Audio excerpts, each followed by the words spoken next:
every team can still avoid relegation and even make playoffs. Where did Giants Gaming go? Nuestro objetivo ahora mismo es no quedar últimos. I think everything is possible right now. We just have to win more games. Rocket, we felt could be a top 4 contender, is just not finding the magical ingredient. Meet your makers need to be very, very careful. The whole team has a new motivation right now. I think I can save the MYM season. A team that at week 1 we're expecting to be top 2, top 3. It's only gonna work if we actually improve the issues we have. 5 wins, 9 losses, out of playoff positions. But with just 4 games left to play, every win counts.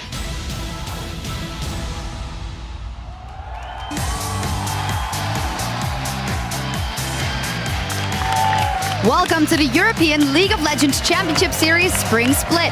We're coming to you live from Berlin, Germany, where just moments ago, everything started to get underway here as the fans were lining up to take their seats and enjoy all the action we've got lined up for you today. There's the Fisho giving a tour to some Danish fans, but a lovely group of guys looking in here in the crowd as well, checking out the analyst desk and everything. Gambit, their Diamond, well, these guys have a lot to think about after IEM. Pinoy is always happy, but they'll have to prove themselves on the Rift after that tournament. And here, of course, MYM, they cannot lose their first game versus Gambit coming up here. I'm Evie Shogzaportra here with Trevor Quickshot Henry and our guest analyst for the week, OG World Champion Lauri Cyanide Haponen, as we get into the first of the final 2 weeks before the spring playoffs. Welcome, gentlemen. Greetings. Good to see you again, Cyanide, as always. And before we get to today's games, let's recap last weekend's action at the Intel Extreme Masters World Championship in Katowice, Poland.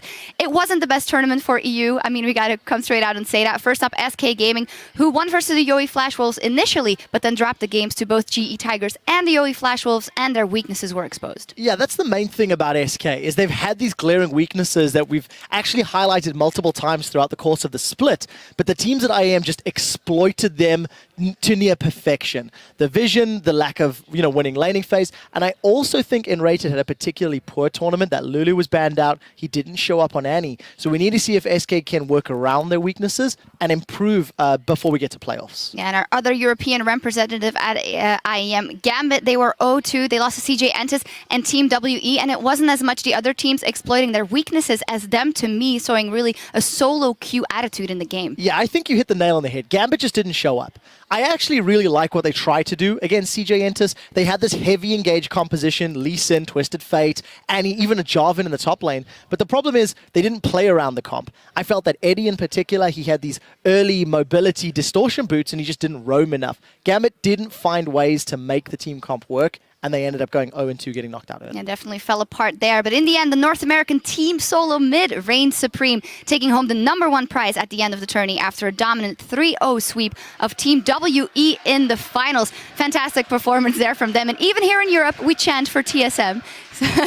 Now let's bring it back to the LCS with a look at the standings.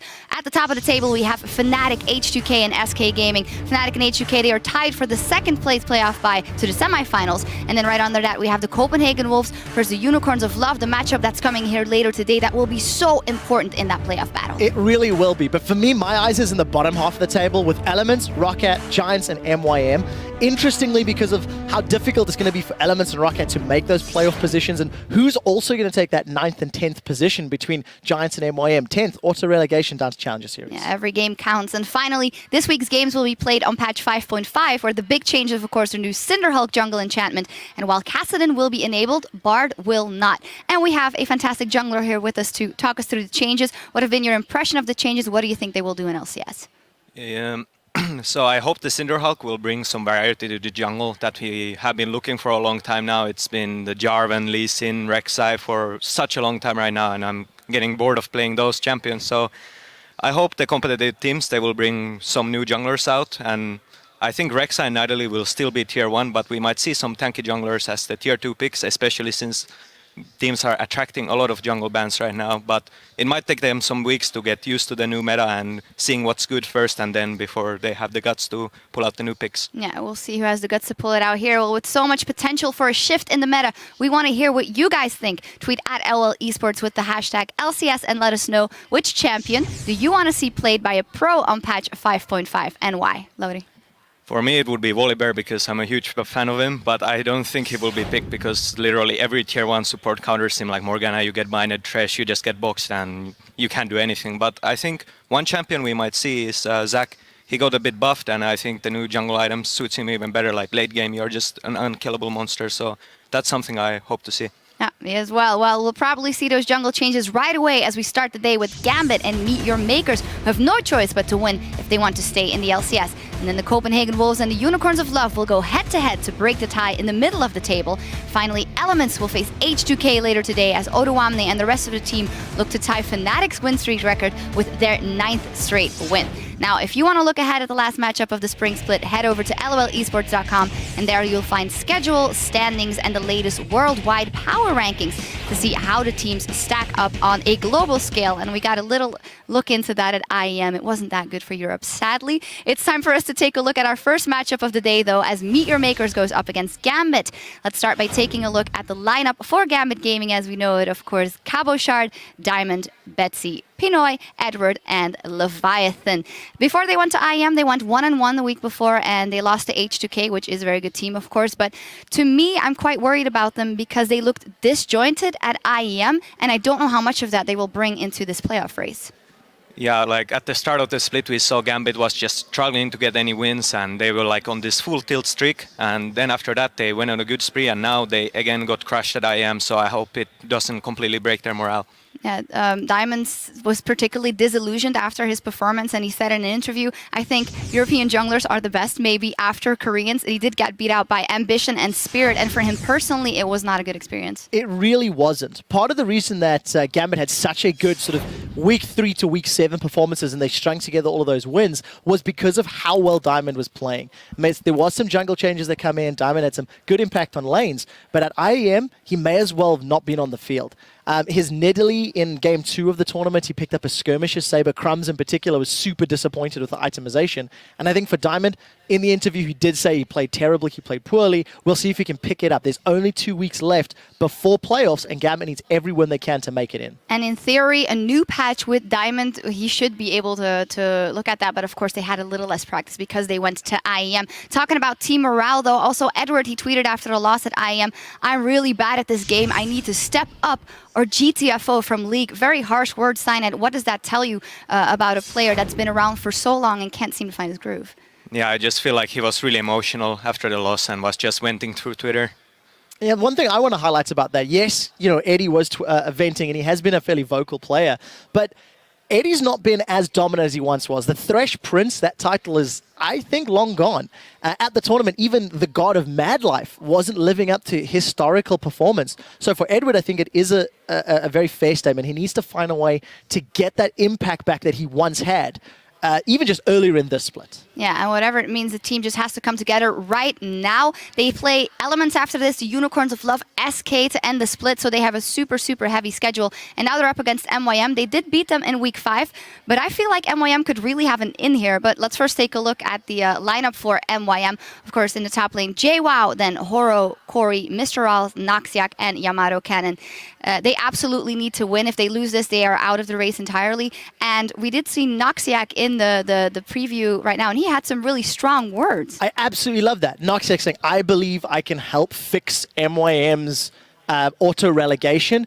I think it's a fair statement. Since Noxiac's come in, MYM seems to have some more cohesion. His aggressive support plays, Leon in particular, stands out. And if the team can get behind both him as well as Corey in that mid lane, maybe they can pull off some surprise wins, push Giants down to number 10 and get themselves into the promotion tournament. Yeah, because they did win versus Giants last week, and although that might not seem that much, those are the games you absolutely have to win to stay in the race. Talking about things that have been good for this team in all the bad stuff, actually, this season, Horo continues to impress. He also had a great week again. What do you think he can do more for the team in these final crucial weeks? Yeah, I think Horo is a really good jungler, and it's saying a lot because when your team doesn't perform, it's really hard to shine out as a jungler, but he's done a really good job and is for sure one of the better junglers in Europe. Yeah, so, well, positive points for MYM there all around. Do you think they have what it takes to beat Gambit, even with, maybe with Gambit now being a little bit under the weather? I still think Gambit is the better team, and I think they will win, but you never know how much improvement MYM has had during these weeks they had to practice. Yeah, and the one thing it also plays into MYM's favor, the fact that they've had a couple extra days on 5.5. So we'll see whether or not they can find something to settle in to unsettle Gambit. Yep. Well, without further ado, it's time to hand it off to our dashing duo at the caster desk to get into picks and bans.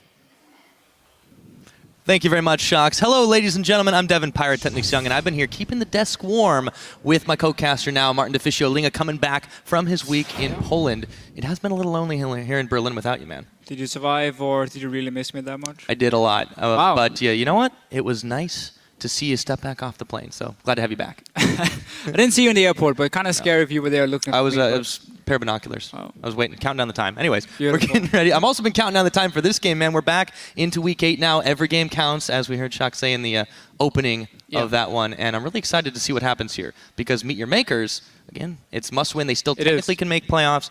Gambit Gaming, they may be a little off tilt after IM, but, you know, they had a really strong run prior to that, even last week when there was some less conventional picks. I'm really excited to see what happens here in the 5-5 patch. I think this is a pretty good setup for Gambit to really get the confidence back facing Meet Your Makers, who is still considered the weakest team here in Europe. So yeah, despite them having a poor IM performance, you come back here. If you win against MYM, then tomorrow you play Elements, another team who struggles. Pick up a 2-0, you're guaranteed then to be in the playoffs, and instead you're fighting towards the top 2 spots for Gambit here. So I think they're going to be okay.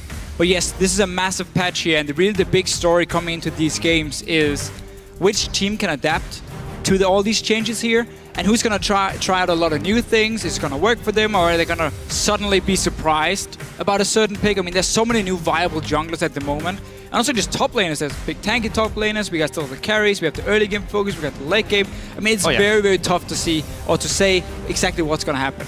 Yeah, and it really is not just hard to say with new patches in general, but with the week off too, we've had the teams have had a little bit more time to like kind of read up and prepare. These pick bans are going really fast, though. You can see there's a Sejuani taken away. A lot of speculation that not only is it already a strong pick prior to this patch, now it's especially strong, especially with Diamond. Yeah, I think Sejuani is going to be the best tank jungler and really one of the strongest jungle picks in the current meta. Rek'Sai Nidalee is of course still up there, that's why Nidalee is banned, and Gambit is setting up for a first pick Rek'Sai here if they still want it for Diamond. But Sejuani is going to be banned a lot, especially against Gambit, because they've already played it beforehand. Oh, yeah. The rest, I mean, a lot of target bans here from Gambit. Leona, we saw Noxiac played so well last week, or well in week 7, when MYM managed to pick up a win against Giants. And then obviously Graves against Rallis, not one of his standard ADCs here. Rek'Sai banned instantly. He's one of their newer picks in Europe. Hecarim been locked in. Yeah, that one is locked in for now. Meet Your Makers have a little bit of time to see what they want to do, but it really does seem like Gambit is taking this pick ban phase lightning fast. There's that hover for the victor. Corey did have a game on it, wasn't incredibly impressive. True.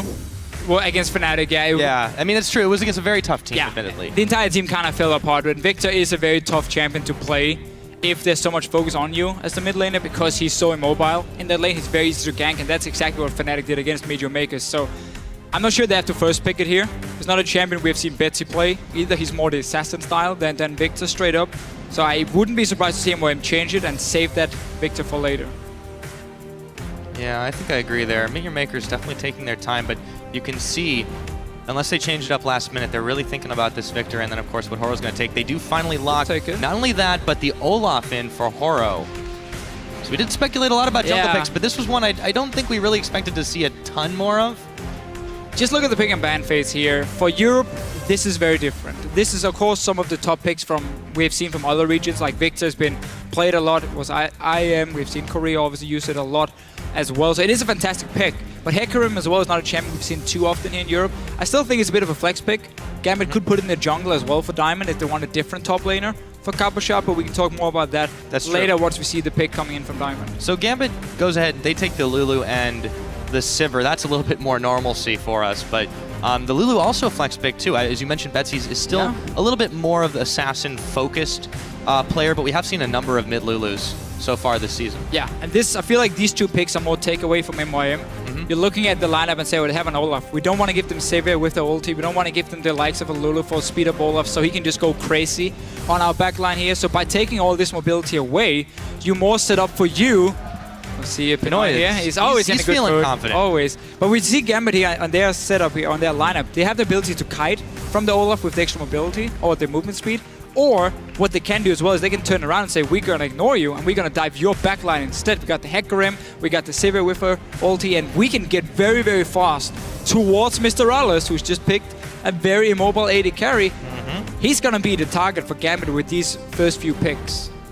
Yeah, the Kog'Maw, it's a little bit risky here, and you see there's so much mobility and chase already on the side of Gambit. A lot of speed-ups, self-speed-ups, and team speed-ups. If they don't properly frontline, and they don't really have a full tank right now on Meet Your Makers, Rallis is going to have a really tough game. I mean, they do have Olaf as the big tank, yeah, but Olaf doesn't really fit in too well if you want to protect your AD carry. Because he doesn't really offer any protection himself. All he does is dive the enemy backline. Like, that's what he does. So he's going to look at like the AD carry and say, okay, let's one-on-one. Here we go. But it's a Sivir too. I mean, exactly. This is a That's the champion point. that should be able to get away from him. Well, even as a champion, just by popping her ulti, she's done enough almost for her team to at least get to the backline of Meteor Makers. So I don't really understand Olaf together with a hyper carry and a Victor. In this sense, I would have preferred a jungler who adds a lot more CC to the table to really just peel backwards. Gonna be the jungle Hecarim. Full assassination. Yeah, jungle Hecarim. We've got the top cannon, and we've got the Diana. We're starting to see a little bit more of those. Really like it. This Diana, is a very aggressive composition. Diana is a very, very good pick. Came a little bit tricky against Victor early on in the laning phase, but you start flasking 3 potions, so you should be able to sustain through it. Get to your level 6 point, and then you just dive Victor. You knock him back, and the Hecarim comes in, and that's a dead Victor nearly every time. Gambit, very standard for them. Fantastic team fight. A lot of AoE wombo as well. Hecarim cannon coming in. Mr. Rallis, if he does not position himself perfectly, and he does not have the help of Noxiac in these fights, he's gonna die very, very easily. And again, that's where this Olaf is not really gonna offer anything. You could have talked about a Zac, a Nautilus or whatever, if you wanted more CC to peel for your hyper carry and for your Victor, because MYM have very mobile carries, which is gonna be the targets against double tank. So it's gonna be some tricky fights for them. Gambit has so many options of getting to the backline to Rallis and Corey, and not a whole lot to protect him from MYM's side with this Olaf pickup. Yeah, I agree. It's a little bit strange, a little haphazard, I feel. I'm curious to see what they do in lane with the Nami, especially, because there's going to be a decent amount of poke, but I mean, yeah, Gambit, they can be very aggressive. They can end the lane phase early if they want to. I mean, how confident can you be as Noxiac? He said in the beginning, yeah, I think I can bring this team back, but it has to start now. There's no chance of playoffs if they lose this one. And when we have seen him perform, it's been on champions where he could roam around. You don't roam on Nami. She's way too squishy to especially really not roam with in. Kog'Maw AD carry. No, definitely not. So the 2-2 lane is fine for MYM, especially once you hit like level 5, you get 3 ranks in W. For Mr. Rallis, that's fine. The lane is not bad at all for them. Problem is you can't really roam. You need to sit there, as you just said, with your AD carry. You need him to be fed, and then you need to find a way of protecting him against a Sivir ulti and so much AoE and dive and like everything. I want to see how MYM plays it. I'm not sold from the pick and ban phase. Yeah, well, Yamato Cannon didn't seem to have too many troubles. Smile on his face there as he shook hands with Leviathan. It's definitely going to be a tough game. Gambit, you can never really predict exactly what they're going to do, whether it's a good day or a bad day. But why don't you guys let us know your predictions? Let us know if you think Meet Your Makers can pull off the perfect run through the end of the split and keep their playoff hopes alive by tweeting us at LOL Esports with the hashtag GMB win or MYM win. We'll check on those results. But for now, the crowd is pumped up. It is the start of Week 8 of the European LCS, and we're onto the Rift. We already see again, Olaf was played before here in Europe, but obviously now with the Cinder Hulk, it's gonna be a fairly strong, champion in itself. Question is just how much can Horo add to his team here? That is the question indeed. We'll see how this one starts off. So far, looks like we could be in for some standard lanes. Edward going a little high up as they fan out in the formation. But as this one gets underway, we did take a little bit of time beforehand to catch up with Betsy regarding his recent performance in the LCS. In the beginning it was really good because I went like 10-0 or something on Ari, and I got so much messages after that. But now I feel like I'm not playing that well compared to before, so I need to step up. A few doubts there. We'll see if he can pick this one back up. I mean, he's in a little bit of a tricky matchup in this time around. He is, but he should be fine. He's not starting Flask though on Diana, which again, against the Victor, you're gonna take a lot of poke damage in this lane, so let's see how he plays it. A lot more aggressive from Betsy, but his IM performance, he played Twisted Fate in both the games, and honestly, it didn't work out too well for him. But it's also Gambit as a team who struggled a lot. Now Eddie and Pinoy invading in, getting a deep ward to spot if anyone is starting here on the Wolf camp, and yeah, they see the that JWoww and Maokai was trying to set up for an early level 2, and they managed to stop it just by placing this ward, so they prevent. Good start from JWoww. A lot of trinket wards popped to begin this one. So JWoww can still do the small raptors over here, or give them over to Corey in the mid lane, just by throwing down one sapling, and then potentially like an E from Corey. That should be enough for him to clear out the camp. Oh, the small ones, you always leave the big one, so he gives them, there we go. Just as you can see, about 40% XP towards level 2, and he can still return to lane before any minions dies. Any of the minion dies. Here, one of the strong things about Maokai. And also, even better in this patch, honestly, with Righteous Glory being buffed, now gives 150 more HP, so 650 in total, so that's great for Maokai players.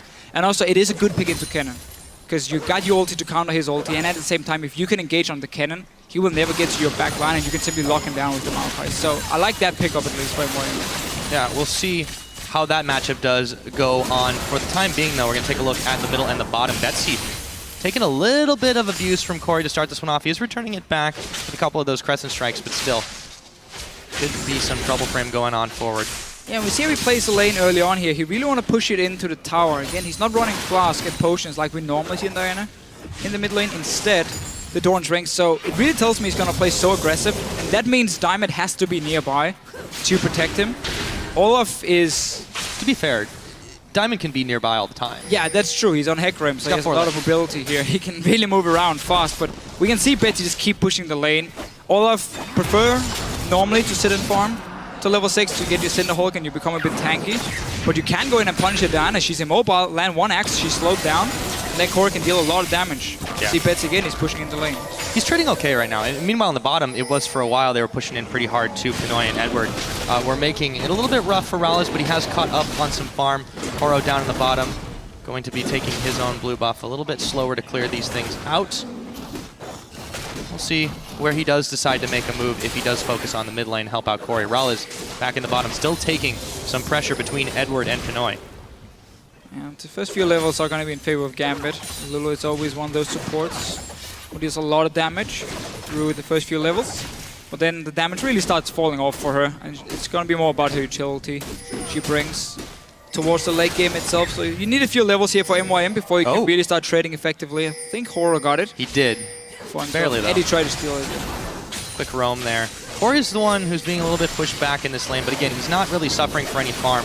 Gambit aren't really denying anything here, although Rallis taking a lot of damage now, forced to pop the heal as Eddie chased him pretty far in. Pinoy got himself fairly low in that engagement as well. JWoww did have a good start to the lane, but now Capucha with the freeze and Gambit winning the fan vote. No real surprise, I guess. Yeah, they're definitely the favorites in this situation, despite the IEM results, of course. Getting back into the LCS, they are facing off against the current last place team. And we'll see if that does prove true. It is funny with MYM because the few changes they have made to the lineup, or the recent changes I think we can say, honestly it's been pretty effective for them. JWoww has been a good top laner, and we have seen Noxzec at least in the week 7, had some good games. So I feel like it's been some okay changes. Question is, was it too late? Did they do anything? Because they are still sitting at number 10. They need to win one more game to tie with Giants and Rocket. And that's what they're going for. Noxzec though, he's flashing in. They were the ones making the aggressive play right there. Pinoy and Edward move back, and actually Horo was a little late to the party. Still, they've got the lane to themselves for the time being, or at least it is a number advantage as Pinoy is going to take the back to base. And we saw a good back timing here in the mid lane. I think we're going to look more and more for, especially for Corey. He had over 1,000 gold, so he got to upgrade his Hex Core. And at the same time, he managed to get a ward and a few more potions. So pretty good timing for him. Obviously, the Death Ray has been upgraded. And in this case, because there's so much dive in from Gambit, I wouldn't be surprised to see him fairly early trying to upgrade his Hex Core again and get his Q for some more movement speed, because he's really going to be one of the targets. Diamond is going to aim for him every single time. You know Betsy's going to follow. And you got that Sivir ulti to really push in the rest of the team. Question is just if MYM can manage to get the lane control or the map control, then suddenly the Olaf and the Maokai can be the ones to start the fights. And that's a good way of shutting down the likes of a Diana, because if you engage onto her and you make sure she never gets in range to land her Q on your backline, she won't get the reset on her ulti. And then it's fairly easy, honestly, to kite her around. So Meteor Makers does have some options, but it will require them to do well here in the early game. Otherwise, Gambit will take over the map and look for these fights. Wow, Pinoy also flashing forward. Oh, Noxiac. He was a couple slices away from being turned into sushi there. Some bullying pressure from Pinoy. Gonna force the back. Gonna be able to push the wave too. That's one thing Sivir really does well in lane, is push this in, but unfortunately for Gambit, they've timed this, just to the point where Rallis is just about to come back, so he'll be able to freely gobble up all those minions. And again, he hasn't really been pushed back too far, and a champion like Kog'Maw, if he doesn't have too rough of a laning phase, that's usually a good sign for your team. It's a good start for Rallis on his bottom lane in terms of his farm going towards the Trinity Force phase first. Betsy not been punished in this mid lane. He's been pushing it over and over. No ganks coming in, but Diamond hasn't really shown himself either. That's why Meteor Makers has had to play fairly careful, because you don't want to risk like diving in with an Olaf and then suddenly Hecarim shows up and turns the fight around. So because Diamond had just been power farming,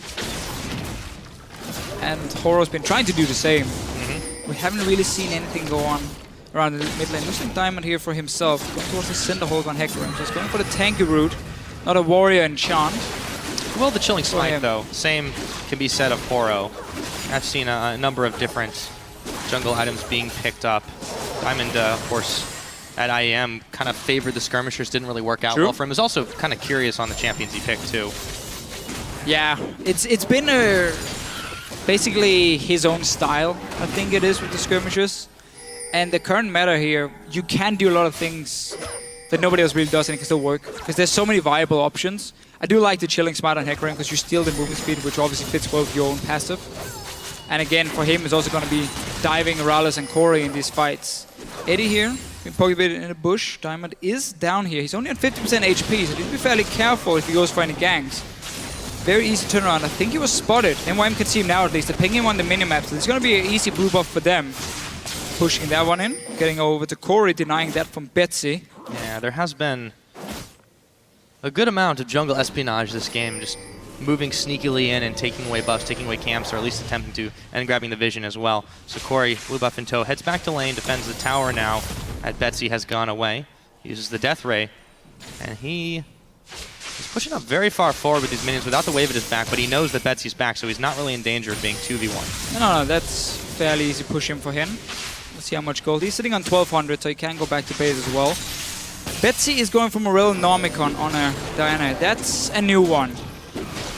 And I don't agree on it. I really would prefer if Betsy right here would just go for Abyssal Scepter into an Hourglass. Because there's a fair chunk of magic damage on the side of Meteor Maker, so Abyssal Scepter is going to do him a lot of good stuff. And then the Hourglass simply for more diving potential. I think that's a lot better than going Morel Nomicon. You don't even need that much cooldown reduction on Diana because you already reset your ulti. And your Q drops down to like 6 seconds or 5 seconds, I believe it is, at rank 5 anyway. So I don't really agree with Betsy's build here, but I guess he just wanted maybe their healing reduction against the likes of an Olaf, against the Maokai in this situation. But for now, Gambit setting up for dive on JWoww, poor guy. Yep, see if he can make like a tree and leave. I don't think it's gonna happen because in comes Diamond, Cabochard, Betsy around the side. He's gonna force the flash out. He's surely gonna go down, but will it be Betsy going with them? That's first blood, a lot of tower shots tanked, but Gambit get that one and they get out. MYM will respond with a dragon. Nice little dive here from Gambit. Eddie though, Eddie. he's down. Noxiac is the one that takes the credit. It's the start of the dragon too. MYM, they could get more out of this. And they push the mid tower here. The best you can do, if someone roams away from your lane, just hard push in that lane here. You will get so much damage on the tower. And meanwhile, we talk about how MYM's bottom lane here. Once they got a few levels, it becomes a very, very strong lane.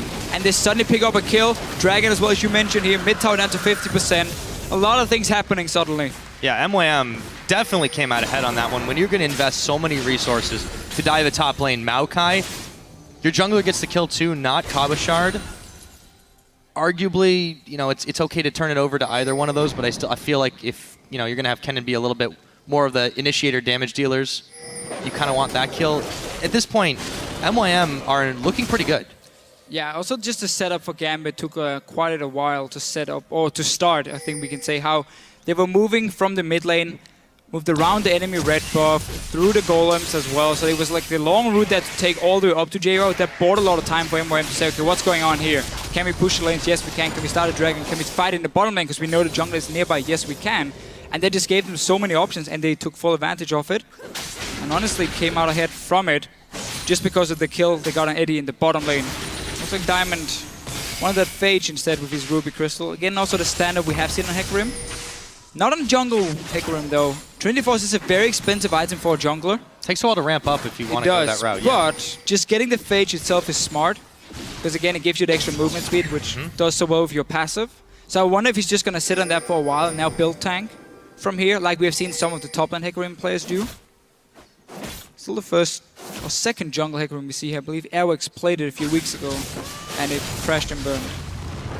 Well, Diamond is hoping that that doesn't happen for him as well. In the meanwhile, half this tower and a little bit more has been taken down as Horo and Corey are showing their muscles. Betsy, here we go. Diamond is going to charge in, but he's actually just more interested in the minions clearing that away.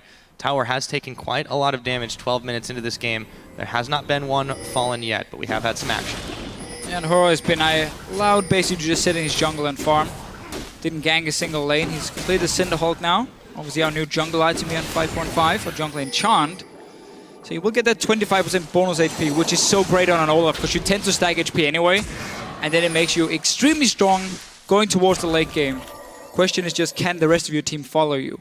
Because you don't really offer a whole lot of protection for them. You are the one diving, the enemy AD carry. Well, certainly, Rawlers probably won't be the one following.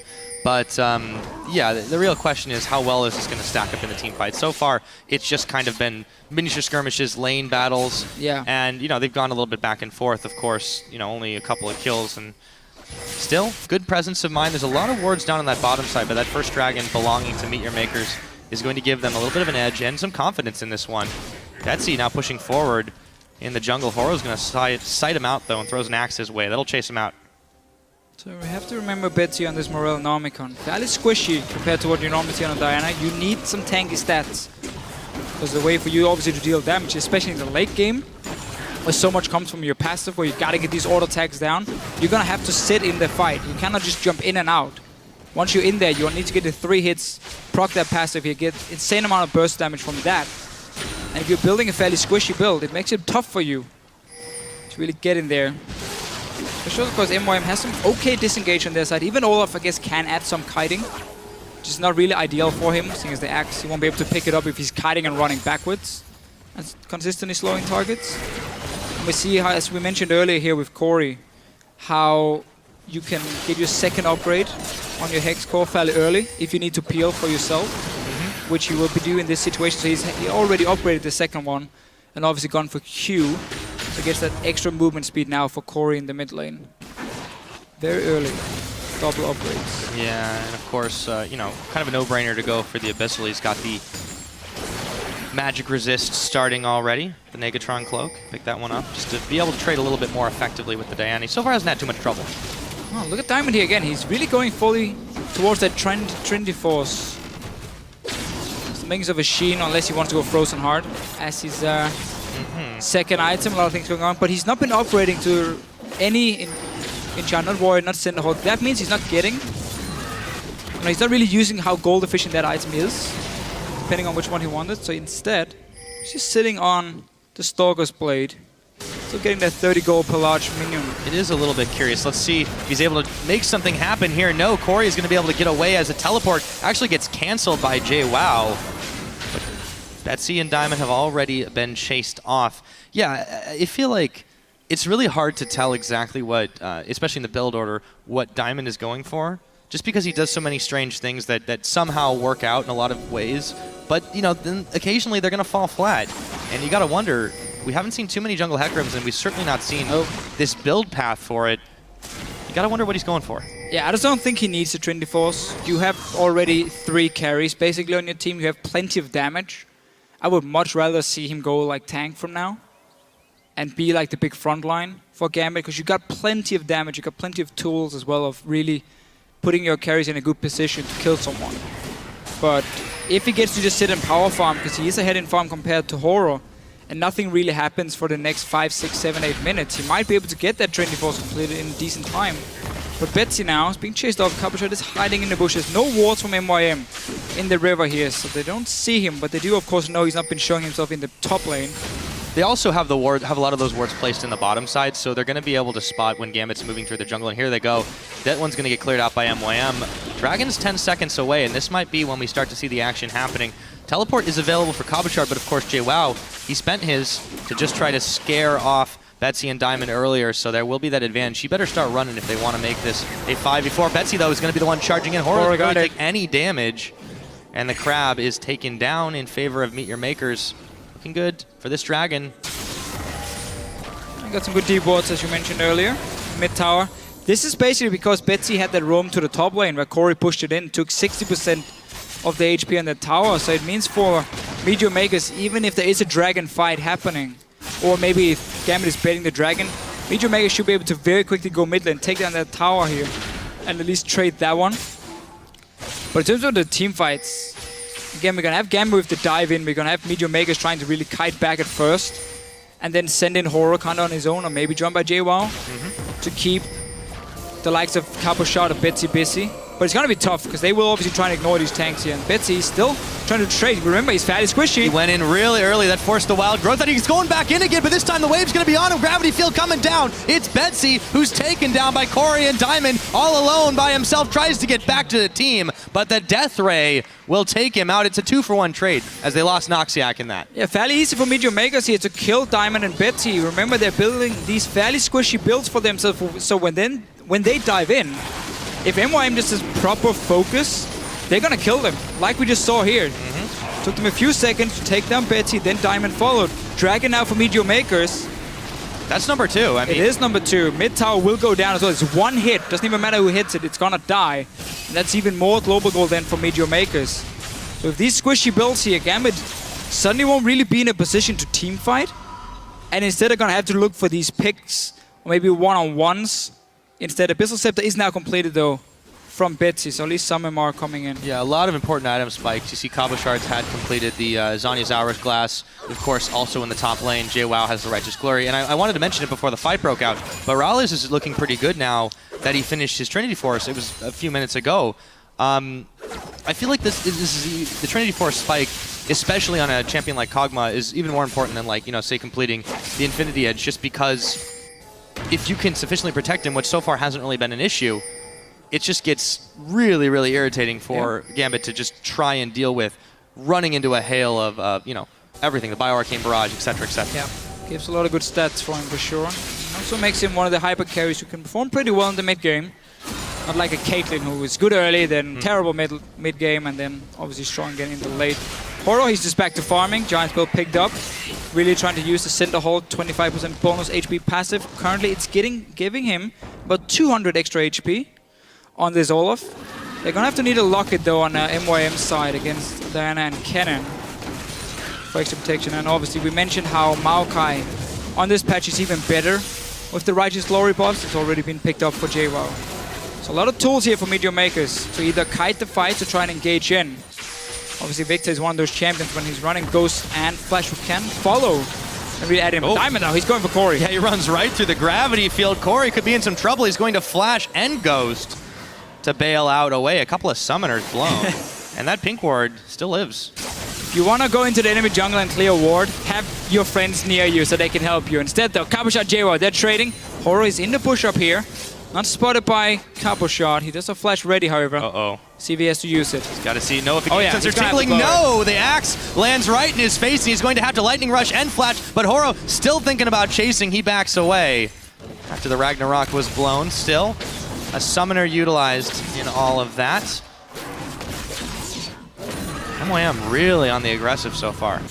I like it. I like to see a team like MYM. Yes, okay, they're number 10 in the standings, but They've not got a ton to lose, I suppose. As we mentioned, with these new changes, it feels like they got a bit of a kick in the butt. And they're like, hey, we can make plays. We are good players here. We don't have to just sit back and wait 20 minutes and then we can say the game is over. No, we can honestly go in and we can challenge you. The 2 dragons, perfect setup. First one because there was a dive obviously in the top lane from Gambit. Second one because Gambit dove in with 2 fairly squishy champions at that point. Died. Second one to MYM. Mid tower is still really, really low. Nobody's really walked in there to kill it yet. Corey won't be able to either now with double summoners being blown. It's an investment to Fischio. They're gonna knock it over whenever and then realize the return. I really think Corey's he's regretting going for that pink ward in the jungle of Gambit when he had no friends nearby, had to blow both the summoners, meaning he has to be a bit more careful. Now Betsy, once again going towards the top lane, the pink ward will spot him. Gonna realize that one. You can see JWoww's already backed sufficiently away. Corey should just take the mid lane here. Yeah, he's actually moving up top, but he's pretty low on mana here, too. And he's got the blue buff, so it won't be a problem in a minute. But Cabochard's set to take the turret down. He does. I'm not really sure why everyone started moving up that way. It looks like they wanted to fight, but yeah, Diamond's just able to bail out. So no problem. Just take that free mid tower, trade it. Your top tower was going to die anyway. So I'm not really sure. Corey obviously trying to be the hero here and save his top laner, but not really needed in this case. Diamond, he's been controlling the river pretty well on the top side. Getting a lot of extra gold for that one. Still going towards the Trinity Force for himself. Which is the standard top lane Hecarim style, but you get a lot more gold in the top lane. Obviously the jungle has been buffed a little bit in terms of your income. Yeah, but I mean, this is still, by any measure, a fairly late Trinity Force. Oh yeah, it's a very late Trinity Force. I mean, normally you want to get that around 15, 16, maybe we can say around 18 minutes the latest. That's where you normally sit on a Trinity Force. And that's a good timing. For him, it's going to be about 25 minutes, unless he can buy it right now.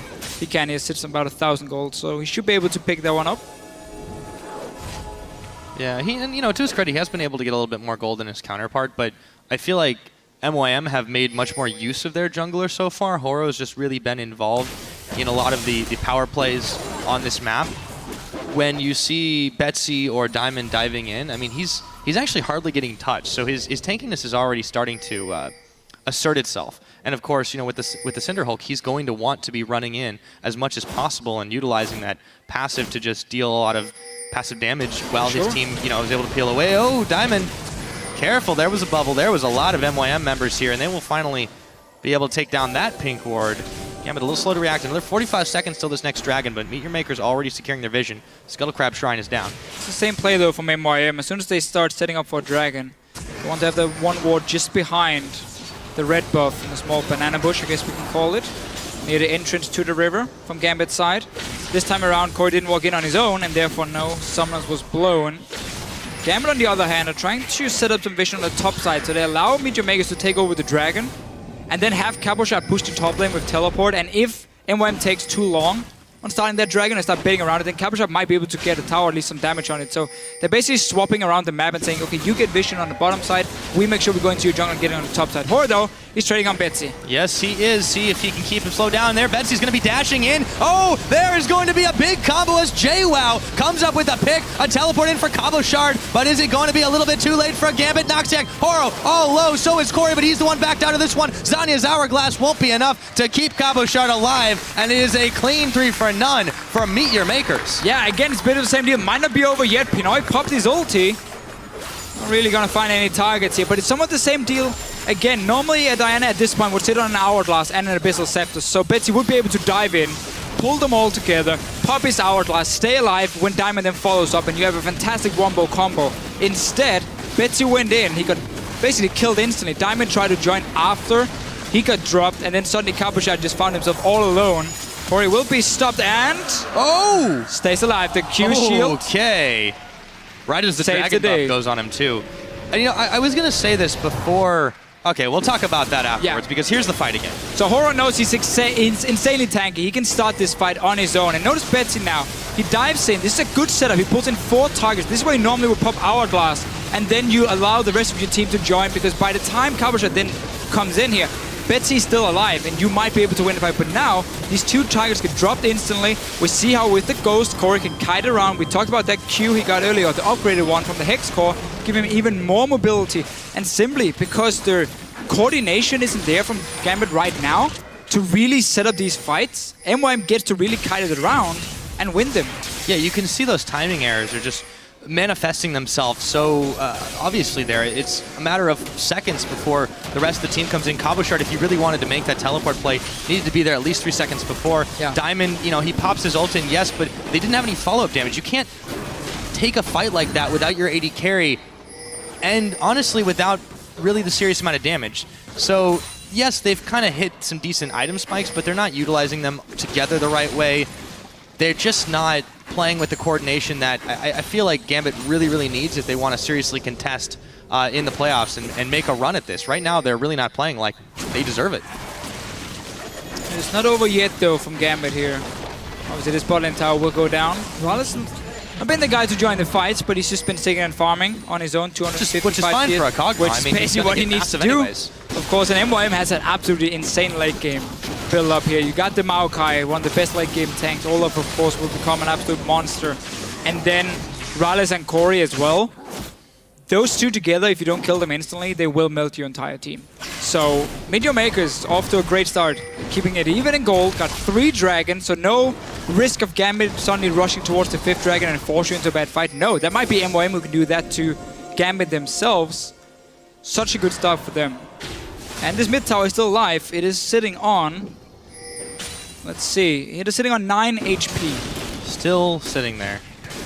And the counterpart tower is starting to get a little bit low, but Meteor Maker is able to push that one back. A lot of members of Gambit up on this top side trying to push in the edge that they do have. Tower's going pretty low. There's a bubble. It's going to be spell shielded out by Pinoy, but JWoww coming on Twisted Advance onto Cabo Shard, who's taking a lot of damage, and they've given him up for broke. Meanwhile, Corey, Horo, can they take him out of shutdown? That is going to go over to Betsy, but Horo has there. The cavalry has arrived. Pinoy is being chased back, but can he kite it out? There goes the boomerang blade. Noxiac and Rallis are still there for the chase. It's so far a 1-for-1. But MYM have defended their tower, and they push Gambit out of their jungle. Gambit has pretty much the entire game long invested a lot of wards into the jungle of Meteor Makers on the top side of the map. This time it at least gave them 1 kill. There we go, right? There's the tower. Take down that tower. There's 1 hit. Some much-deserved gold now. We keep seeing Gambit go towards the top lane because they always like to play around Copper Shard. So they make sure they ward for him so he can push his lane and play really aggressive. And that's why they could catch Corey in the jungle here. You can see how he was basically dead around the red buff. But there was so much vision there that they checked into that it was...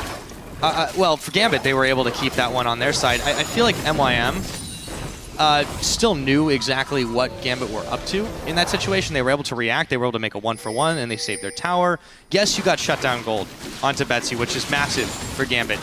But he was already at 4-1, and it's kind of scary when a Victor and this whole team comp starts to get rolling. Yep. Stopping them is going to be a tough task. It will be very difficult. This Blade of the Ruin King for Rallis as well. When you pop that on a Hecarim, if he's already using his E, you steal a lot of movement speed from him to simply kite around. So only Noxiac there to really protect him in the backline at least. And now Diamond is looking for them. Noxiac, he will get him. Knocks him back. There is the gravity field. He moves out of it. So Dragon's still a ways away. They're going to do some vision clearing and then look to push on the bottom side. They did never take out that bottom first tier turret. It is 2-1 in towers. It actually hasn't been too many taken out this game, despite the action across the map. Meteor Maker's still trying to play around the dragon, but the Skull of Crab Shrine is in Gambit's favor, so they'll be chased away, as the bottom tower is surely going to fall here. You can see again Gambit, they change around depending on which lane they want to push. Really try and do a good job at least of allowing your side lanes to get a tower. Capuchat got the first one in the top lane now. They need to be careful because MYM is pushing in. Diamond, he's moving in from behind. JWoww is not here yet. Let's see if Diamond can start the fight. Pinoy though, he's far away, so I guess they just have to force them away. Yeah. This should be a top tower now for Meteor Makers because the wave is being pushed in. Unless they don't want to try and risk giving up a dragon. Or giving up. Well, you already have JWoww sitting in the mid lane and you have a massive wave coming top side. Yeah, I kind of think it's a little bit weird. There. They would have had enough time to get back, too, and they had a teleport advantage. Or rather, they had the teleport with JWoww. Now, Horo, he's still looking to try and find this fight. I feel like Meteor Makers are having a little bit of hesitation here. And even though they got 3 dragons, you know, it's not the end of the world to give one up if you're going to get something for it. Yes and no. You don't want to give the first dragon, because it's the 6% AP and AD, obviously, to Gambit. And you want to have that 5th dragon as a way of you really snowballing the game. So honestly, what I think they did is they said, we know the minions will do enough work, or at least force someone from Gambit to come and defend. So we're going to let those minions do their job, and we don't want to give up... Oh, it was so low. Yeah, there we go. It's going to take it anyway. And we don't want to give up dragon control. So honestly, it was the right call from them. Looking there saying, okay, we don't have to. Let's go down to dragon instead. They set up the same few wards as always. Capuchat does have teleport ready. And all the ultis are here for both teams. Yeah. Dragon has been started. Diamond is recalling though. So Gambit is going to give it up again. 4 dragons to 0 now. Yeah, that is really curious. They had an opportunity to make a play, and this time they're even a little more hesitant to even fully push in. You can see they had sent Corey and Noxiac back to defend the tower, so Gambit, they get nothing out of that. Now they're pinging their top tower to defend it. 4 dragons to 0 at 31 minutes into the game. I mean, this is troubling for Gambit. They usually give up some dragons, but not this many. This was just such a good call by MYM. Allowing the minions to do the work while they secured their 4th dragon. And they might even get back in time. There's nothing Gambit could do to push, because all the lanes have been pushed down towards them, so there's no opening to try and trade for a tower. So really good shot calling here. I think that's been a problem for Meteor Makers all split long, has been the decision making, the shot calling. Looks a lot better in this game here at least for them, and now we can see how Corey has fully upgraded his Hex core. Currently giving him 156 AP and obviously get his W and his ulti to travel a bit faster. Yeah, despite the individual, or on top of the individual performance being, you know, pretty good, which I feel like MYM have generally had, I really like the way that they're playing together and around each other as a team and grouping up, especially for these fights. You look at Noxiac, for example. He's got 100% kill participation on this Nami. He has been moving around despite the fact that Rallis has been relatively safe. It's not been because he's been leaving him out to pasture. He's been moving quite a lot back and forth to try and defend every front that they possibly can. And as a result, MYM, I mean, this is why they're up this game. Because they've been allowed to. Yeah, that's true. Like, Gambit haven't really no, I agree 100% on your point, but properly. I'll give you that. But I do think they're playing a lot better together than we have seen historically from them as the fight for sure.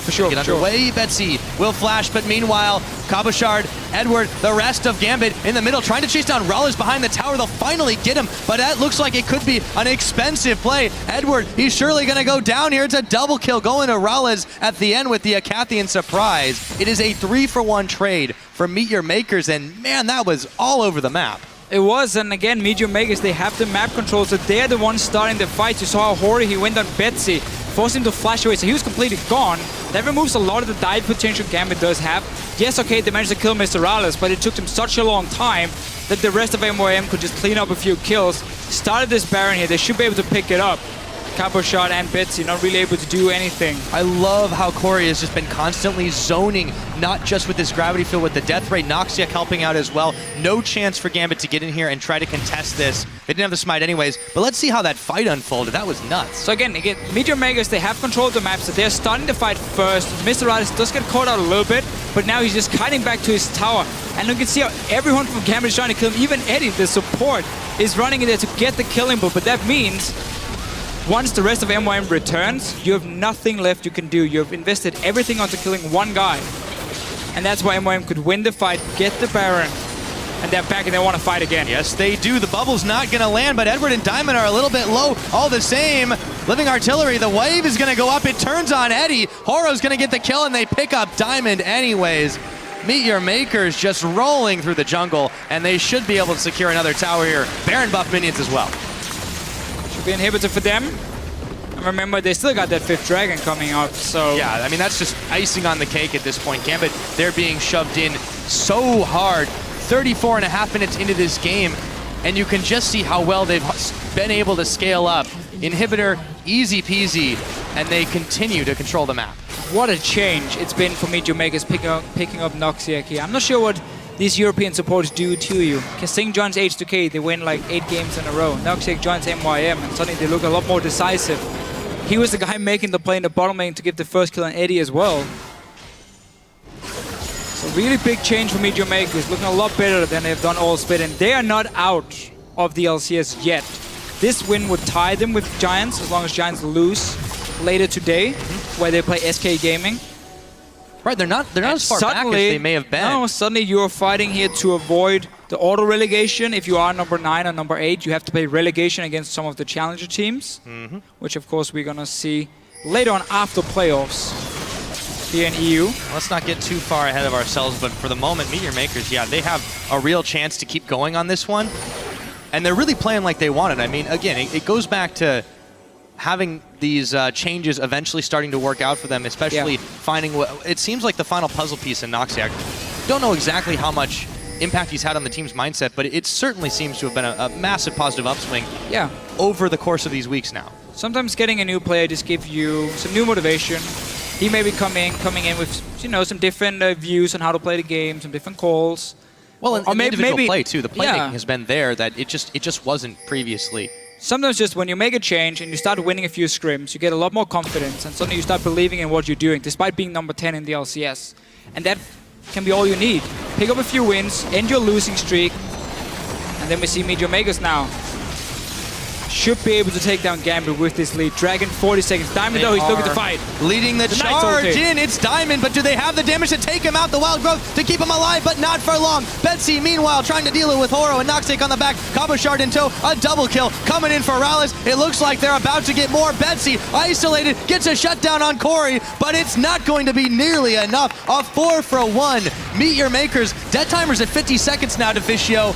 They look like they might want to end. They're pushing in. They got a few minutes here. No super minions yet, but they're coming down from the mid lane. Meteor Makers, they're looking fantastic today. They've been tanking turrets up too. Horo, are they going to do it again here? It's actually JWoww that tanks it up. Cabo Shard, they're trying to push him back. Nexus turret starting to go down, but it might be a little bit too hefty for them to take Play it just safe. yet. Play it safe. So go back for now. You've still got 2 inhibitors on Gambit. And guess what? Dragon number 5 is looking pretty live right now. Yeah, go back to that dragon here. So you secure it. You got teleport ready for JWoww. You can see how Gambit now is rushing out from the base. They want to try and stop this one. It's been started by Meteor Makers now. Diamond should be able to get there in time.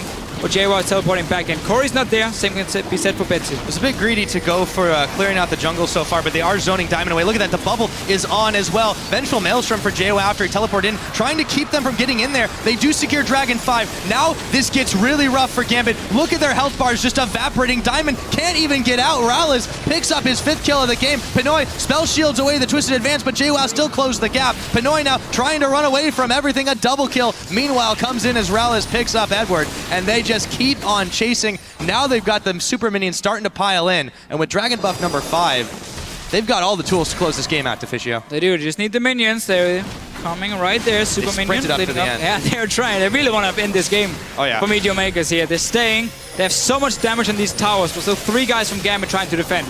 Yep, they are indeed. Cabo Shard, Pinoy, and Betsy do it though. Nexus Tower number 1, it's going down. The minions have been mostly cleared away. MYM still going to play this one a little bit safe for now. They're going to back off for the time being. Really, we looked at the 2 comps in Pick and Ban phase, and it looked so risky for Meteor Makers. Like, oh, they have not enough to protect the 2 carries. Corey and, okay, let's talk about it after instead here. Replay coming in. Corey's going to be the target. There's a nice ulti from Diamond. The problem is Corey already has an hourglass complete, so you can just pop it after. You saw He even chunked. Oh, but this is a Victor late game. You one-shot people. If there's no tank to keep him busy, which is not on the side of Gambit, he will one-shot someone. And also, of course, pop the hourglass. MYM is so far ahead at this point, they can just clean it up. But again, if you look at the 2 comps, had Gambit not fallen so far behind, they would have been able to dive onto MYM like this and try and pop their carries, but they simply took some wrong fights, and look at Corey. They keep on talk about that Victor late game. Man, that is some serious damage. But Gambit, they keep on trying, but it's just getting so difficult not to run straight into a face-fall laser. Ulti will be ready for Corey. Fairly soon. Diamond though, he's looking for more. Stunned it. Come down for Corey, trying to block it. No teleport for Cabo Shard. MYM might just wait for the next Baron before they really start closing it, seeing as the mid inhibitors just respawned. But you still have that 5th dragon, so you should go down and try and force a fight. They get a bit of a breather in the mid, but not for long as MYM are starting to push this one, and they can just easily come in and take it as fast as they want. How can Gambit defend this? They've got to worry about their minions being pushed back in the bottom as well. Diamond's sent there to deal with it, but easy inhib take. They're moving up to Baron. They own this map. Look at this here from Horo. Righteous Glory as well. After the buffs, 650 HP, perfect for an Olaf. Giving even more movement speed for the team when they are diving onto Gambit, because they got so far ahead. They've been able to control every objective. Every time a dragon spawned, it was MYM being there first, placing a few wards around it and say, okay, Gambit, if you want to fight, it's going to be on our terms. We can see you the entire time, and we can engage on you with our Olaf, with our Maokai. That's going to be our way of peeling for our 2 immobile carries. And Gambit ran right into it. But caught out, ended up dying for it. We talked about their fairly risky builds. The Trinity Force on a jungle Hecarim, that's such an expensive item. You would be very squishy. And of course, Morel Nomicon first for Betsy as well. So he didn't have that hourglass for the first few important fights. Full credit to MYM. They played this so well. Corey. Sorry, there's the mix again of Koro. Koro and Corey together. It's a good combo so Corey far. and Mr. Rallis have been the 2 carries, like they should do, or should be. They were the 2 carries last year as well for this team. When they had Impaler, when they had Kasing. They're really stepping up here in the end of this split. Yeah, and just in the nick of time too, if they want to keep their playoff dreams still alive in this one. They are looking very good in that regard. A massive lead for them in every department. However, they were trying to make something happen on the side. A Gambit Diamond just gets melted.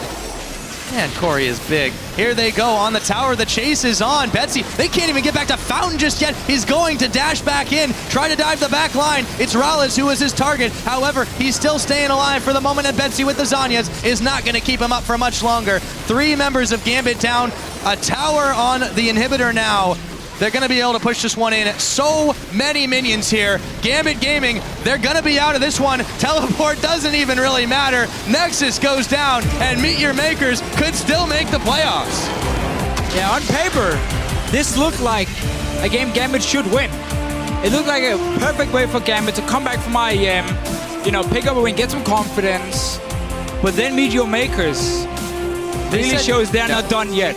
They had other plans here. Oh, yes. Just fantastic individual play all around for Meet Your Makers. And again, the shot calling. We've never seen Meet Your Makers with this great shot calling. Yeah. Like the way they handle the side lanes here, the way they set up for Dragon every time, and the way they played around the 2 carries. That was such a good setup. Oh yeah, no, they did exactly what they needed to. And you can see on the faces of Gambit Gaming here, just stun reactions. They maybe expected to come back and kind of get a little bit of the groove going again, but it just didn't happen. You got to wonder now how much they were shaken up post-IEM. Oh, we got to wonder, you know, what's gone wrong for Gambit. Is it the strategy that doesn't work for them anymore? Is it the new patch 5.5 here? They had, of course, less time than some of the other teams to practice because they went to IEM and played on 5.4. It's only had a few days. We see Yamato Cannon here, the coach for Meet Your Makers, looking very happy and looking stylish as always. Oh, he definitely looks always stylish, but he doesn't always look at ease. This time he was before the game, obviously after the game. I mean, he definitely knew something was going right with his team, and that was the result there. I mean, it turned so one-sided at the end. Just every advantage to Meet Your Makers. Gambit kept trying to play the fights. And, you know, we said at the Champ Select, it was a little bit really, really aggressive picks and the way they wanted to chase down kills. I feel like they just did not execute that the way they needed to, and that's where the risk comes in when you allow Kog'Maw to become gigantic, for example, and you allow a late game Olaf, a late game Maokai to just start spiraling out of control, basically, and then you can't really do anything to stop them. In the mid game where Gambit was supposed to win the fights, that's where they didn't have the right items, and they took, again, a few fights where one guy would go in first, the rest would kind of walk away, and then they would engage kind of half-hearted.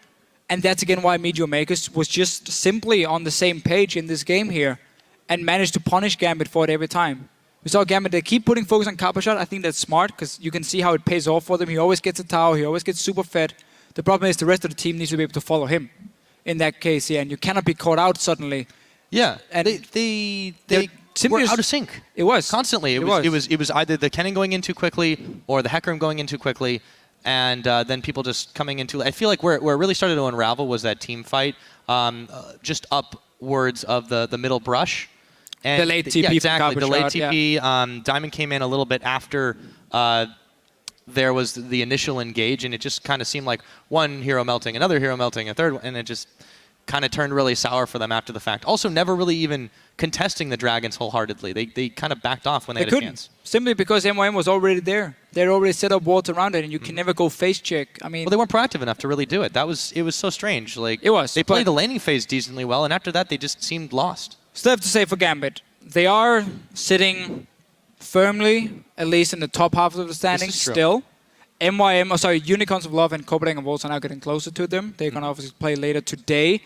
Gambit needs to win 2 games to secure a spot in the playoffs. Indeed. So losing this one is not the end of the world for them, and it's obviously still the goal to get this top 6. Not only that, assuming, I believe, Rocket and Elements both lose, they are secure in their spot in the LCS. So for the time being, they're not looking that bad, but they do need a little bit of help so far. For Meet Your Makers, of course, you know, it's still possible technically for them to make the playoffs, but they're going to have a tough... to win a lot of games. They have a very tough road ahead of them, but, you know, still 3 games left for them. I mean, that was a really impressive performance. It wasn't just Gambit making mistakes. They played together like the way that they've really needed to all season. Yeah, again, we just saw so many new things for Meet Your Makers here. We didn't really think they could pull it off. Again, good decision making. They played as a team. They really team fighted so well, which is, I think, there's been a problem because there's been basically new guys kind of coming in and out. There's been so many problems. MYM got benched at first, but JWoww has stepped up. And of course, Noxiac in the support role has done really well. And it kind of lifted the spirit, it seems like, for everyone. And suddenly Mr. Rallis is back to being one of the carries. A thing we didn't see him do for all split and some of last year as well, once he got all these support changes. Because remember, this is a guy who's now swapped support 5 or 6 times in his like entire a little LCS over a career, year, yeah. little over a year. So it's a lot of changes for him. And Corey, of course, on this Victor, really showing why he's still so respected by EU mid laners. They still say he has fantastic mechanics. Oh, yeah. He showed him off It's here. just not worked for him with his team. Yeah. This time around, though, it definitely did. Now, that's enough for us, at least. We're going to go ahead and head over to Shocks and Cyanide for a closer look and Meet Your Makers win. Thank you very much, Pyra. We're here with Meet Your Makers coach Yamato Cannon and their newest addition, the support Noxiac. Congratulations, guys. Still in the race. And Noxiac, well, I want to talk to you up front because you said in the beginning video, I am going to save MYM. You guys are now 1 win behind preseason favorites Elements and Roccat. Can you explain to me, what do you see as saving MYM? Like, first of all, when I joined MAM, I think they were in a pretty bad position, and I just wanted to make sure they are not auto-relegated. But slowly, I think we can maybe even deny the relegations. I think we can have a shot. Yeah, well, absolutely great game here for you. What was your reaction when you saw that Leona coming out as the very first ban from Gambit, and did you expect it? That was pretty funny, but I'm usually not a really Leona player. Like, I used to play in solo queue different champs, not just Leona. So I was pretty surprised. Since my first performance was okay, I guess, they focused me. Yeah, pretty good, I would say. Yamato, how much of your team comp was inspired by 5.5? I think the only portion that was really inspired by was just the Olaf pick. I think he really shines with the Cinderhawk item, and other than that, I just think Kog'Maw in general is really, really strong when Leona is banned, and we know that Gambit's not going to pick Annie. Yeah, and it was a mean Nami coming out of Noxiac as well. So you were not afraid to pick Kog'Maw into this type comp? Like, of course, when you picked Kog'Maw, it wasn't really certain what kind of a comp the enemies were going for, but you were not afraid anyway in case they would pick like this kind of Kennen, Diana, and Hecarim, even though it did go well for you. But like, I would say that comp-wise, I felt in a team fight straight on they should win, but I think our lanes were stronger primarily, and that would just set up for the Drakes, and I think the Drakes was what got us the game in the end. Yeah, and you guys also were ahead earlier in the game than you should be, I should say, with your comp, because there were some really strange build paths coming out, especially on the side from Diamond. Cyanide, what did you make of the Hecarim into Stalkers, then not going for the Cinderhulk enchantment, going for Triforce first, and it was just really odd. yeah, I have no idea what Diamond was thinking. Like, I thought at first that he was going for some genius tactic, like, okay, he's gonna go Triforce, and then he's gonna get the Cinderhulk a bit later when he already gets like the benefit of the bonus HP. But then he went like Triforce into Warrior. It was really weird, and you could see it in his score. And on the other hand, Horo was just building brilliantly. He went for full HP when he was facing full mixed damage team. It's like, normally when you are a tank and you are facing an AP, AD damage team, you are like, what can I build because I will get destroyed? But he just stacked AP, HP, and it went perfectly. Yeah, it did went perfectly. We're going to pull up a replay of Olaf totally man-moding and going into the enemy team, and that's just showing how Gambit was uncoordinated, Laurie. Yeah, here Horo knows that he can just go in really ham because he's just so tanky, and here Gambit just digs their own grave. Kennen's TP is way too late. Like, anything could have happened this fight if the TP was 5 to 10 seconds earlier, but the coordination just wasn't there, and now Cover Shard suicides 1v4, so they kind of dug their own grave. Yeah, it really was resemblant of what Gambit was doing at IEM, just being uncoordinated in the team fights as well, but not taking anything away from you guys, still in the race. Fantastic. Did you guys at any point in the game tab rather and see how he was building Diamond and know that you guys would hit your power spikes earlier and communicate that? Yeah, we just thought it's pretty weird to go Trinity first, since he's the only really engaged in front line of them. So he can engage as well, but he's not really tanky. He has Sonias, but he will die after. So I think it would be better if he went more tanky and more reliable engage like that. Well, good on you guys. You guys close it out here. Now, tomorrow you guys are up against H2K, another team that had a wonderful substitution and is in the support lane and has since then been on an absolute tear. Noxiac, how are you looking forward to that matchup? I think I really like Kazing as a player. I played a lot of solo queue against him. I think he's really good mechanically, and I'm lucky to face him next. It's going to be a good matchup. Yamato, what does this tell you? Is this the MYM you knew that they had in them? Like personally, I don't look at the past. I don't even look into the future. I take every step by step, and this is a big step closer to what we want to achieve in the end of the split. Definitely is. Congratulations, guys. Very nice. Now, coming up next, Roccat will face Fnatic as they look to pull ahead of Elements in the fight to lock in a spot in the summer split. But before we go, let's look at a real Cinderella story, a familiar face's journey from Pelsa to professional shoutcaster. It's so close to Vishio! Vishio gets it! Double kill for Lulu! For me, especially in esports, when I see an opening or a chance, I really want to jump on it just to give it a try and do my best to be as good as I possibly can.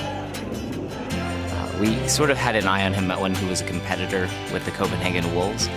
He just really understood the game super well, was very articulate, and he was on our short list of people who we wanted to consider for casters. This is a guy that has more understanding of all of the avenues in competitive League of Legends.